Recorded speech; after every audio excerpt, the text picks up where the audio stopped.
जिस प्रकार से वायुमंडल में हो जाता है गायब, तो यहाँ से उल्का गायब। ठीक है, अब आता है तारा पे। तो अब मेन बात आती है तारा पे कि तारा बना किससे है। जैसे हम सूर्य का बताया तो आप लोग को पता होगा सूर्य एक तारा है। तो ये जो सूर्य है वो केवल गैस से मिलकर बना है। ठीक है, ये बात जानो। ठीक है, गैस जो है केवल मिलकर बना हुआ है। लेकिन और भी जितने भी तारा हैं, जैसे प्रेक्सिमा सेंचुरी हो गया या फिर और भी जितने भी तारा हैं, वो मिलते हैं गैस और धूल से। अलग अलग तारा अलग चीज़ से बने हुए, मतलब जो भी चीज़ बना है गैस से ही बना है। तारा में याद रखना, तारा में गैस से मिलकर बना होता है। तो ये तारा जो है ये धूल और कण से मिलकर बने होते हैं। तो मैंने पिछला जब उल्का पढ़ाया या अभी तुरंत, तो उसमें मैंने ये बताया कि जो उल्का भी होते हैं वो भी गैस और गैस और धूल से मिलकर बने होते हैं। तब आपका मन में ये भी क्वेश्चन आ रहा होगा कि वो भी धूल और गैस से मिलकर बना है, और वे भी बोल रहे हो कि धूल और गैस से मिलकर बना है, तो दोनों में डिफरेंस क्या है। तो एक ध्यान रखना, ये तारा होते हैं ना, इनका खुद का प्रकाश होता है, जबकि उल्का खुद का प्रकाश होता नहीं है। चमकते क्यों है, जलते क्यों है, जब वायुमंडल में आते हैं तो जलने हैं घर्षण के कारण। इनका खुद का प्रकाश होता है। ये तारा भी, ठीक है, ये तारा भी गैस और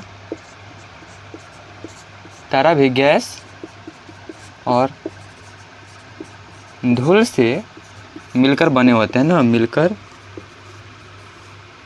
बने होते हैं। ये बहुत बड़े लेवल पे बनते हैं ना, ये बहुत बड़े होते हैं तारा जो है से, और जो उल्का है छोटा होता है। ठीक है, ये तारा भी गैस और धूल से मिलकर बने होते हैं। ठीक है, उल्का में अपना खुद का प्रकाश नहीं होता, उल्का के पास अपना खुद का प्रकाश नहीं होता, जबकि इसके पास खुद का प्रकाश होता है। तारा के पास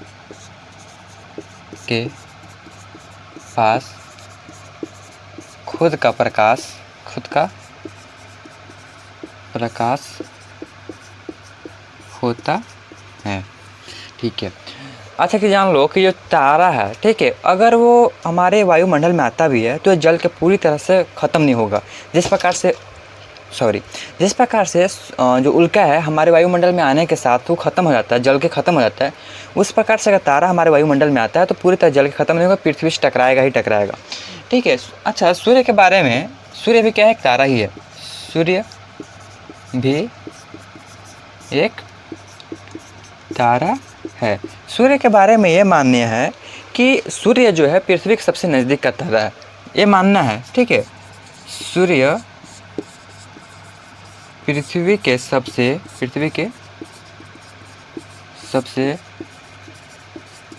नज़दीक का तारा माना जाता है। ये केवल माना जाता है नहीं, माना जाता है। अच्छा, ये माना जाता है नहीं तो है कौन? कोई तो ऐसा तारा होगा जो कि पृथ्वी के सबसे नज़दीक होगा। तो जब मैं आप लोग ग्रह का जो वीडियो बता रहा, ग्रह का जो टॉपिक पढ़ा रहा था, तो उसमें बताया था कि प्रेक्सिमा सेंचुरी नामक एक तारा भी होता है। ठीक है, नहीं ग्रह वाला में नहीं, मंदाकिनी वाला में था, गैलेक्सिस वाला में। गैलेक्सिस में क्या है उसमें जब बता रहे थे तो उसमें बताया था कि डॉग स्टार क्या होता है, साइरस क्या होता है, और प्रेक्सिमा सेंचुरी क्या होता है, इस सब चीज़ बारे में बताया। तो सूर्य पृथ्वी के सबसे नज़दीक का तारा माना जाता है, लेकिन है नहीं। तो जो है वो है प्रेक्सिमा सेंचुरी, मैंने नाम बताया था। ठीक है, प्रेक्सिमा सेंचुरी,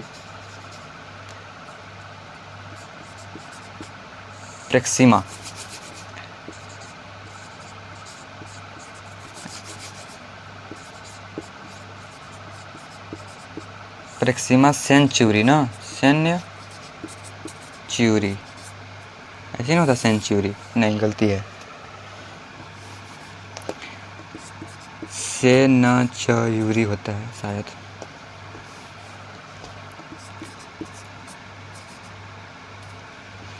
कितना बार गलती होगा यार। ठीक है, इंग्लिश को हिंदी में लिखना ये दिक्कत होता है। प्रेक्सिमा सेंचुरी नामक तारा पृथ्वी का सबसे नज़दीक का तारा है।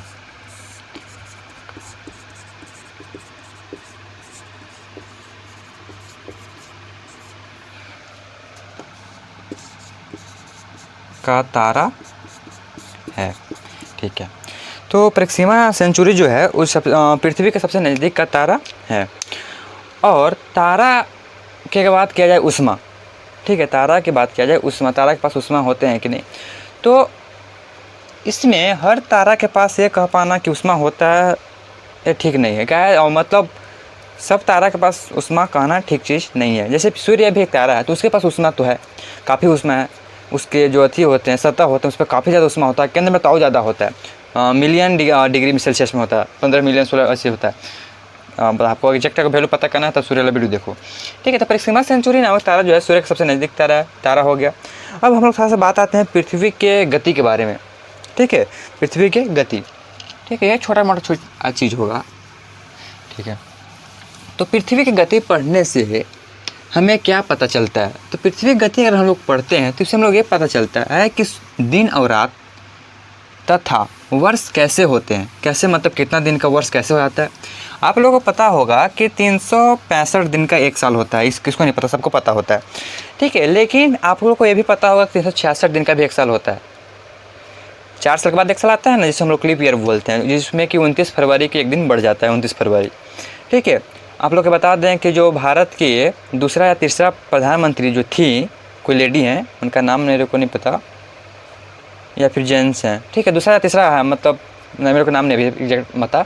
तो उनका जो जन्म हुआ था 29 फरवरी को हुआ था। आप सोचो कि उनका कितना दुर्भाग्य है कि 4 साल के बाद उनका एक बार बर्थडे आता है, सोचो। और अगर वो अथी में होंगे, हिंदू समाज से होंगे तो अगर मान लो कि 4 साल के बाद अगर आता होगा, तो 4 साल के बाद एक मान लो 29 फरवरी को उनका बर्थडे आया, और मान लो कि उनके घर में, ऐसा भगवान ना करे किसी को हो, उनके घर में 26 तारीख 27 तारीख 28 तारीख को मान लो किसी का डेथ कर गया, तो समझो कि क्या उनके साथ बीतती होगी, वो कितना दुखी होते होंगे।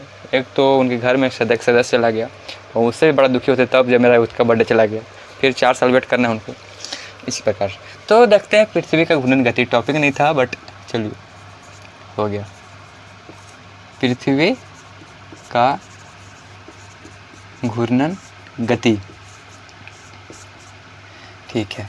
पृथ्वी का घूर्णन गति जो है, ठीक है चलो, जो हर ग्रह जो है, सभी जितने मतलब आकाश में, सौरमंडल में जितने भी चीज़ें हैं वो सब गतिशील हैं, सूर्य का छोड़कर। सूर्य का मैं नहीं बोल रहा कि वो गतिशील है, तो पृथ्वी भी है सो गतिशील ही है, वो भी प्लानेट है तो गतिशील ही है, और वैसे भी गतिशील है, मोशन में मतलब।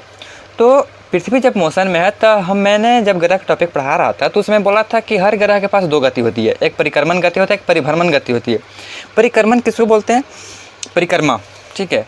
मान लो कि ये सूर्य है, आवे मान लो पृथ्वी है, तो पृथ्वी मान लो कि इस प्रकार से सूर्य का एक राउंड अगर ले रहा है, इस प्रकार से घूम रहा है, मान लो कि यहाँ से स्टार्ट हुआ और फिर वापस यहाँ पे आकर रुका, तो इसका एक चक्कर हुआ, तो ये सूर्य क्या कर रहा है? परिक्रमा कर रहा है, ठीक है। परिक्रमा कर रहा है तो इसका परिक्रमण गति हुआ, ठीक है। और मान लो कि ये पृथ्वी, सॉरी इस पॉइंट को आप नोटिस करना ना, इस पॉइंट को, मान लो कि अपनी धुरी पर कुछ इस प्रकार से घूमता है और इस प्रकार से वापस आ जाता है, तो इसको क्या बोलेंगे? इसको परिभ्रमण बोलेंगे। इसी गति के कारण दिन रात होता है और इस गति के कारण एक साल होते हैं। तो आप लोग को पता होगा 366 दिन का 4 साल के बाद एक लीप ईयर आता है। आता क्यों है? क्योंकि जो हमारा जो पृथ्वी है वो 24 घंटा, ठीक है, 24 घंटा मतलब 365 दिन, ठीक है, 365 दिन और उसके एक्स्ट्रा टाइम लेता है उसको एक चक्कर करने में। एक साल में 365 दिन और एक्स्ट्रा टाइम लेता है घंटा में, तो उसी घंटा को 4 साल के बाद इंक्लूड किया जाए तो लगभग 23 घंटा होता है। 23 घंटा 23.5 घंटा लगभग हो जाता है, तो उसको अप्रॉक्स मान लेते हैं 24 घंटा और एक दिन हम बढ़ा देते हैं, ठीक है। तो एक 2 गति होती है, ठीक है। तो अगर पृथ्वी को माना जाए तो पृथ्वी हमारे सौरमंडल का सबसे महत्वपूर्ण प्लानेट है। कारण क्या है? एक सेकेंड गाइज, सॉरी कॉल आने के कारण आपको डिस्टर्ब होना पड़ा। चलो, तो पृथ्वी का जो घूर्णन गति पढ़ रहे थे, ठीक है। तो 2 गति होती है, एक परिक्रमण एक परिभ्रमण। तो पृथ्वी जो है सौरमंडल का अगर माना जाए तो सबसे मतलब मेन प्लानेट है। कारण क्या है कि इस पे 1 2 नहीं लगभग लाखों करोड़ अरबों खरबों जीव पाए जाते हैं, अलग अलग वैरायटी के पाए जाते हैं। इसके साथ ही एकमात्र ऐसा ग्रह जिसपे कि आदमी जी सकता है, यानी कि कोई भी जीव जी सकते हैं, ठीक। ऑक्सीजन यहाँ पे मिल सकता है, वाटर भी मिल सकता है, इस कारण ये सबसे महत्वपूर्ण है। देखते हैं इसको। पृथ्वी सौरमंडल का सबसे महत्वपूर्ण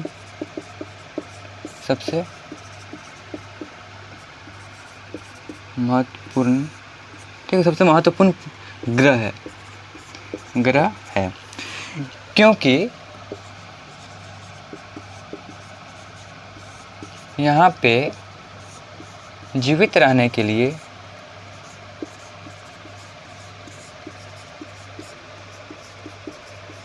पता है, आप लोग के बात सही पता है, लेकिन मैं लिखना पड़ेगा मेरे को, ठीक है। क्योंकि यहाँ पे जीवित रहने के लिए सभी चीज़ें उपलब्ध हैं। उपलब्ध या फिर पर्याप्त है ना, पर्याप्त लिखते हैं, ठीक, पर्याप्त है, ठीक है। तो यहाँ पे सभी चीज़ें पर्याप्त हैं। पृथ्वी का जो गति है वो दो प्रकार का होता है, एक परिक्रमण, एक परिभ्रमण। पृथ्वी के पास दो प्रकार की गति होती है। पृथ्वी के पास दो प्रकार की गति होती है। पृथ्वी कितने प्रकार? दो प्रकार। अच्छा, दो प्रकार कौन कौन है? एक तो है दैनिक गति, जिसके कारण दिन रात होता है, दैनिक गति, ठीक है। दैनिक गति को हम घूर्णन गति भी बोल सकते हैं, घूर्णन गति, ठीक है। दूसरा जो है वो है वार्षिक गति, वार्षिक गति, जिसको हम लोग परिक्रमण गति बोलते हैं, परिक्रमण गति। अच्छा, इसको एक और बोलते हैं परिभ्रमण गति ना, ठीक है, परिभ्रमण गति। अब रहा बात इसका डिटेल में पढ़ने का, ठीक है। परिक्रमण क्या है, परिभ्रमण क्या है, ठीक है। परिक्रमण गति दिन रात होता है तो कैसे होता है, कितना घंटा का एक दिन होता है, कितना घंटा, ठीक है, मतलब कितना एक्स्ट्रा उसमें टाइम लगता है या फिर कम लगता है, ठीक है। आप लोग के बता दें कि पूरे 24 घंटा का एक दिन नहीं होता है, 23 घंटा कुछ मिनट का होता है, 23 घंटा कुछ मिनट कुछ सेकंड का होता है। तो क्या है, कितना मिनट कितना सेकंड है, इस वाला का मतलब जो इसके बाद जो वीडियो आएगा उसमें आएगा, इसके बाद यानी कि कल ना। तो जो दैनिक गति है, घूर्णन गति, वो क्या है, वार्षिक गति क्या है, तो इसको हमको एक नया वीडियो बनाना पड़ा है। कारण क्या है कि वार्षिक गति थोड़ा डिटेल में पढ़ेंगे, ठीक है। एक वर्ष जो बढ़ रहा है, क्यों बढ़ रहा है, कितना घंटा के कारण बढ़ रहा है, कितना सेकंड के कारण बढ़ रहा है, कैसे वो जुट कर 23 घंटा बन जाता है, कैसे 29 फरवरी के एक दिन बढ़ाया गया, कैसे कारण रहा, 29 फरवरी को ही क्यों बढ़ाया गया, 32-33 किया जा सकता था कि नहीं किया जा सकता था, 32 जनवरी कर देता, 33 जनवरी, तो 29 फरवरी क्यों किया गया, सब कारण समझेंगे। तो वार्षिक गति के कारण हमको एक नया वीडियो बनाना पड़ेगा, उसमें भी हम दैनिक गति को इंक्लूड कर देंगे, ठीक है, ताकि दोनों वीडियो बन जाए। तो जो आज को जो टॉपिक थी उसको मैंने कवर कर लिया। तो नेक्स्ट वीडियो आएगा, समझ ही गया किसका वीडियो आएगा। तो पढ़ाई करते हैं और